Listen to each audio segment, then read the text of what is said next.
You know, I want your thoughts on Shakur saying he not fighting Dev unless he got a rehydration clause. In or around the division, every bad motherfucker around Devin has gotten an offer to fight, or they've been in the ring, or, I mean, who else has that happened with? All the fights that the people want to see Devin fight, the person that got either a contract or Devin that got in the ring with him. Can we say that about anybody?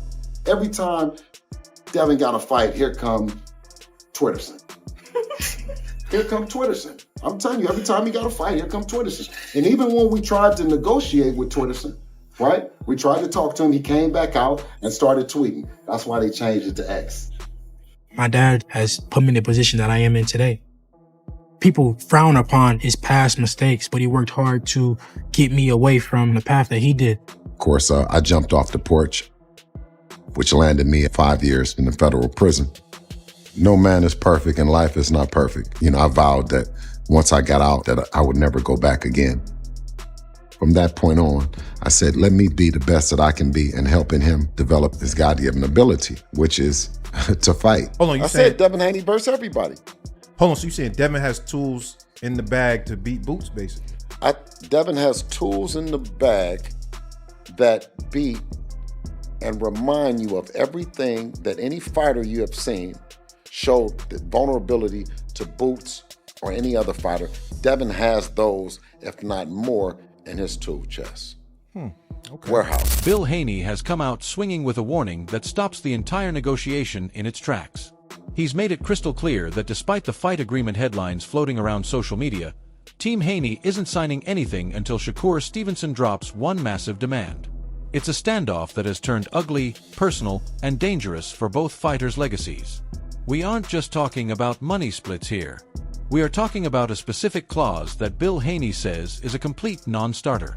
If Shakur doesn't back down, this super fight is over before it even begins. I don't know what's wrong with y'all.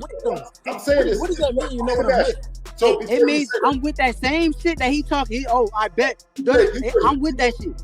You with something Both that with I'm it. So not with? what? So what are we talking about? You with something that I'm not with, Shakur? Is that what you're saying? I never said y'all wasn't. I said you know that I'm with that shit, nigga. Okay, so I never said you wasn't. Okay, Y'all okay, keep trying to twist my words. I'm not trying to twist you. Y'all trying to twist my words. No, I never said nothing about y'all not being with it. But I bet you what you just said won't happen. That's what I bet. I promise you that. You bet the what won't happen? What you just said, Devin going such and such, that shit ain't gonna happen. Listen. So what you think listen, do you think that I think I'm a bad motherfucker? You think that I was gonna say something else? I think I'm a bad motherfucker, just like he is. I'm a bad motherfucker. Y'all know that. We gonna see. Y'all know that. You are. Okay, you are. So all this beat the shit out of me, that shit dead. That shit somewhere else. I don't know where y'all get that from. Listen, let me just tell you. Can I get off the line now? Let's get straight to the heat. Bill Haney isn't known for holding back, but his recent message to Shakur Stevenson was different. It wasn't just the usual trash talk. It was a final ultimatum. Following reports that the fight was effectively a done deal, Bill took to the airwaves to shut down the capping he sees on social media.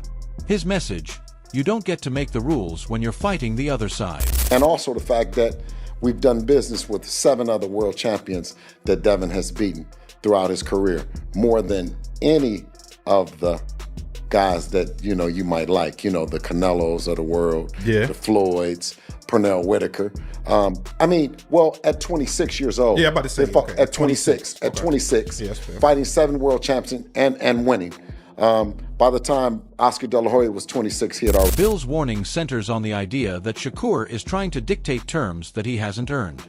In Bill's eyes, Devin Haney is the one who took the risks, moved up in weight, and unified titles while Shakur was still finding his footing in the new division.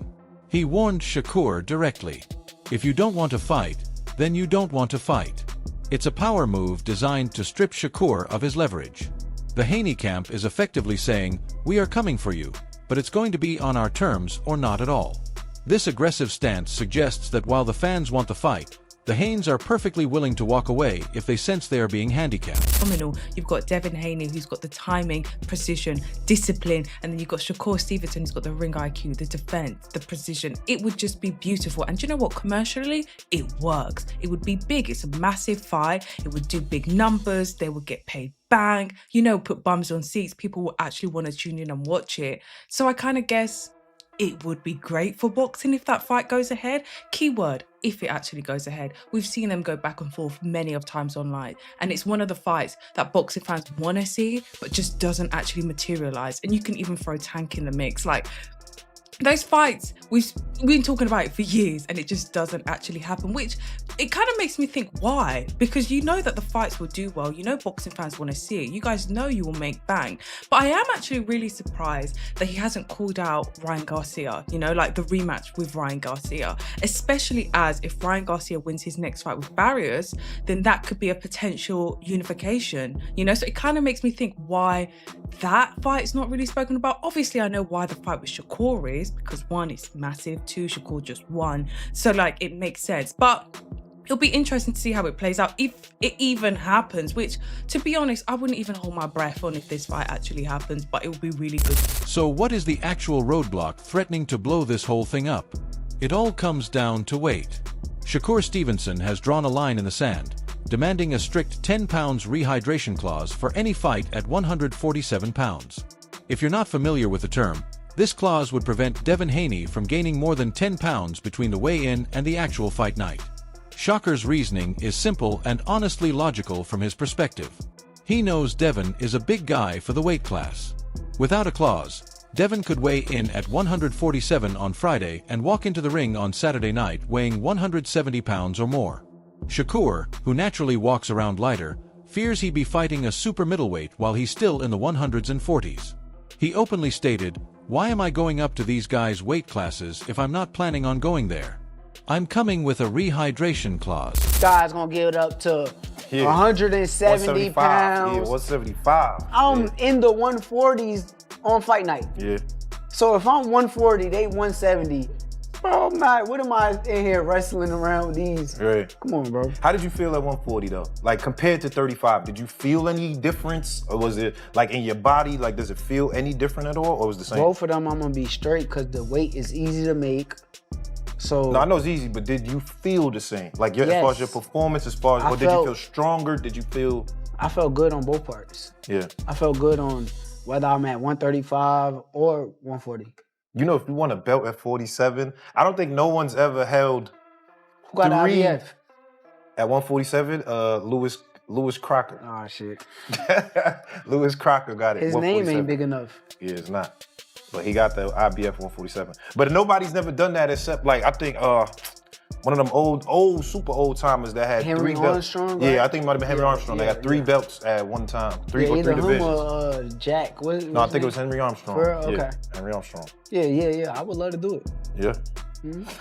But Bill Haney is having absolutely none of it. His refusal was instant and absolute. He argues that Dion moved up to 147 specifically so he wouldn't have to drain himself anymore. Why would they sign a contract that forces Devin to stay dehydrated and weak? To Bill, this isn't about fairness. It's about Shakur trying to weaken Devin before the first bell even rings. This is the sticking point that could kill the fight. One fighter wants safety, the other wants full strength. Okay, so 140 pounds. I know you said you want to talk about what's after, but obviously the Chucky just called and said in the early spring there's a big fight on the line for the winner. We've heard you say in the past 135 could be it. You just said Devin Haney might be at 147. Is the world really just open to you in those 3 divisions? Is there any set direction that you have potentially that you could talk about moving forward? At this point in my career, I'm focused on the best business and whatever makes the most sense to me and my team and what's going to push us forward. So, nothing in particular. Once the options is on the table, we'll deal with that. But right now, we're dealing with TFU. The tension isn't just about clauses. It's about a clash of philosophies. Bill Haney and several analysts are pushing a narrative that Shakur Stevenson is trembling at the thought of this matchup. They believe Shakur's demand for a clause is proof that he knows he can't beat a fully hydrated, healthy Devin Haney. You're begging for a rehydration clause, but previously you said Tank wouldn't dare fight De Los Santos, Edwin. Who he fight that's cracking and got skills. The only ninja was Ryan Garcia, and he was weight drained the ish out of him. So you're talking about Tank weight drain Ryan Garcia, Conor Ben in the rematch rehydration clause or whatever. He was a weight drain Chris Eubank. So you're talking about everybody else's weight drain, but then you're trying to fight at 47, even though you have an upcoming fight.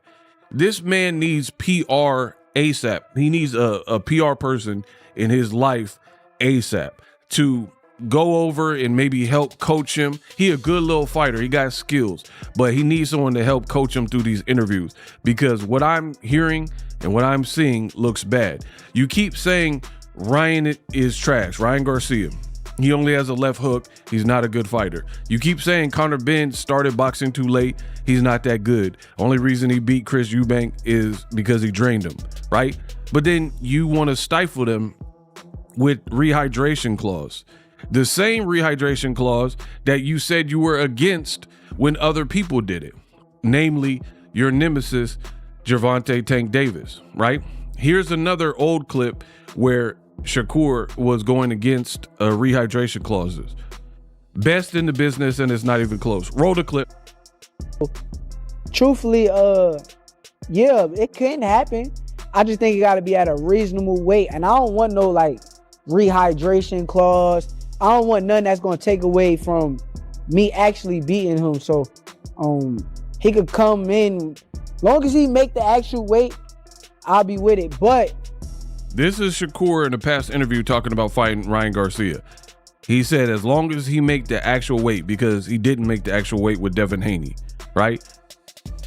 And he said, I don't want a rehydration clause. Greg Hackett, a well-known voice in the boxing community, weighed in with a controversial take that has Team Stevenson fired up.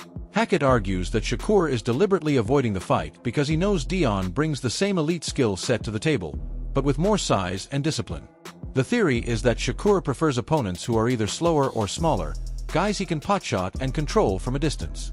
But against Devin, those advantages disappear.